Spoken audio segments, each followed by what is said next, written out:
Welcome to Master the Game. I'm Juice, and today we are on day 15 of RPG A Day, and today we're talking about the prompt supplement. So let's get started.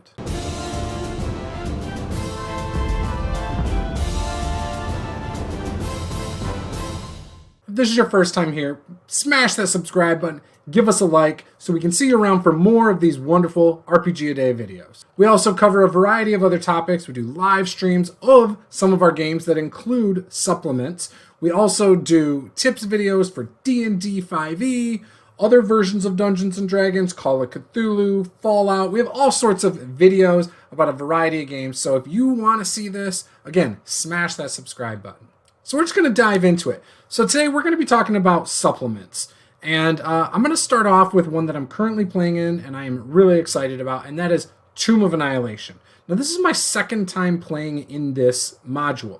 The very first time we played on a channel called Dork Vision, where we were playing a variety of different characters. And when we had started, we were told it was going to be heavy RP. I believe I made a mountain dwarf warlock who had a really good strength score. And my wife was playing in that game. We had a turtle. We had a lizard folk monk. It was really cool. And we were actually playing in the same module alongside of another group with the same DM. And he was streaming both games. So we were not watching the other game. And I don't think they were watching our game. The idea, though, was that occasionally we would meet up and we would all get to do stuff. We also had different guides and things like that.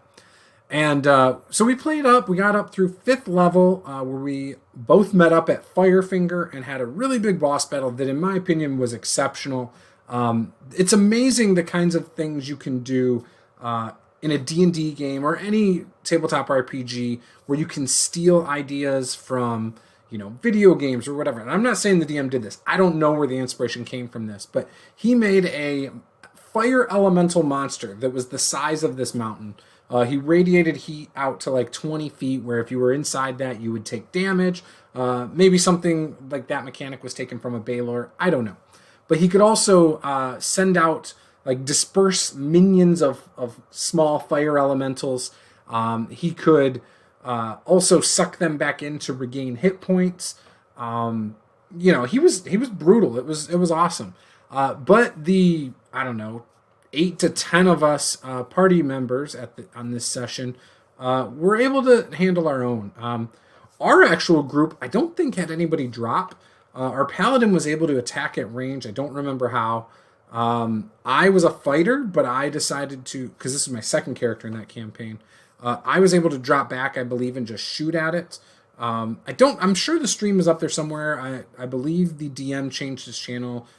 He once went by the name of DM Death or Dungeon Master Death. He then changed the name to Dork Vision, and I don't know what happened after that. But yeah, the campaign was up for a long time. I don't know if it's still there, but we used to play it,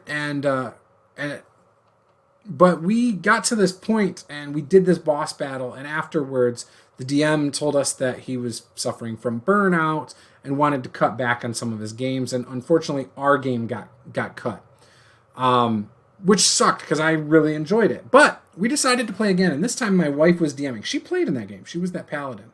Her first character was a Azamar sorcerer, I believe, and she loved that character. And that character died the same session that my original warlock died.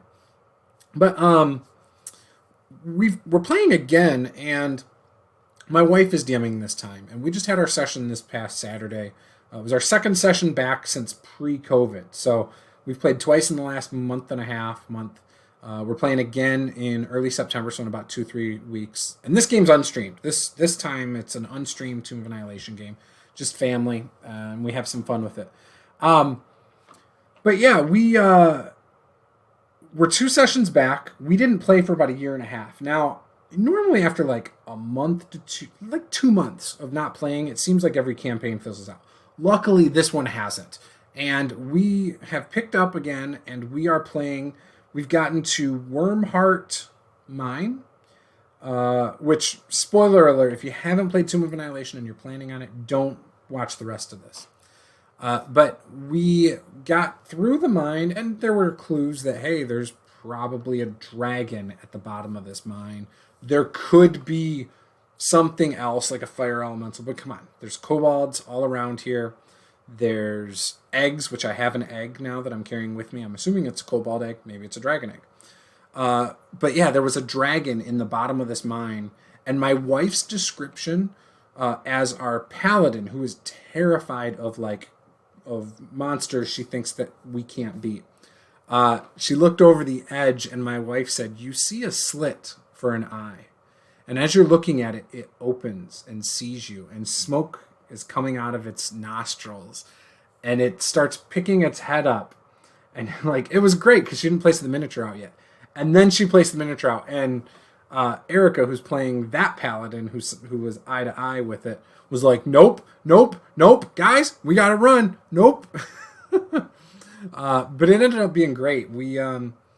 My character's a barbarian. Luckily, I raged in time because I won initiative, so I only took half damage, and I made my save on the fire breath. So not only did I make my save, but I also was resistant, so I took half of the breath damage. I think he did over 50 points normal on his breath weapon. I only ended up taking 20, something like that.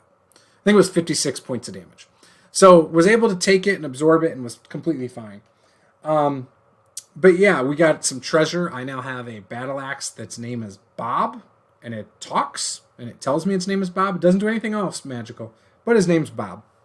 And then I got a battle axe, a second battle axe that is a +1, grants you bonuses to athletics for swim checks. So, I got a +1 axe. That's cool. I'm not a big fan of the +1 weapons. I kind of wish they did something unique.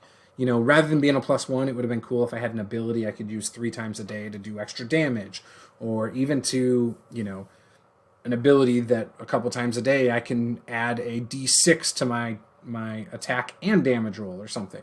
That to me would have been far cooler than just a blanket +1. Also, there's no story to it. I now, in my mind, have to make up the story as the player of what this weapon, why it's this way.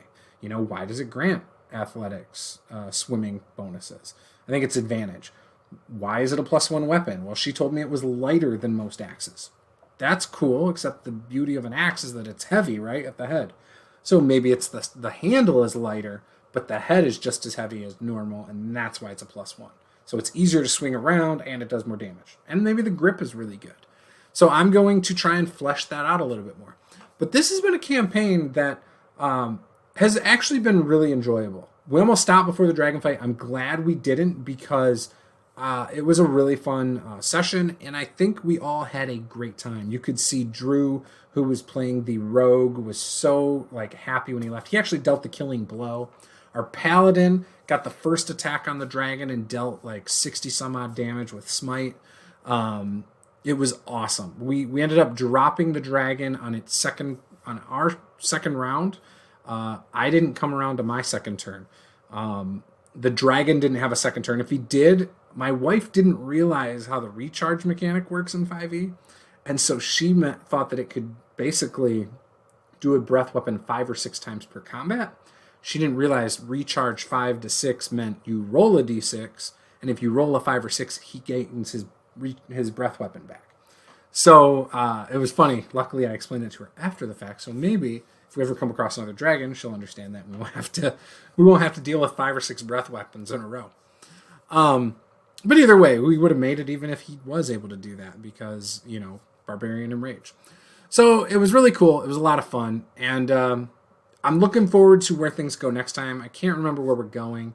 We're going through these mines to head somewhere. But yeah, it's been a lot of fun. I'm glad we're back. I'm glad we're playing again, early September. And Tomb of Annihilation's been great. I want to run that campaign.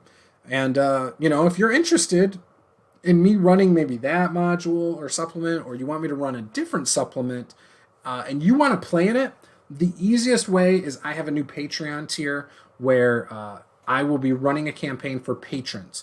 So if you're interested in this, reach out to me. I can give you more information. We haven't even chose the system. So if you want to play D&D 5e, we can do that.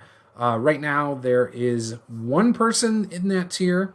And we're looking to add a few more before we do a session 0. What we'll do probably before session 0 is I'll figure out what system that's going to be based on the interest of the group. There's a few systems I'm willing to run.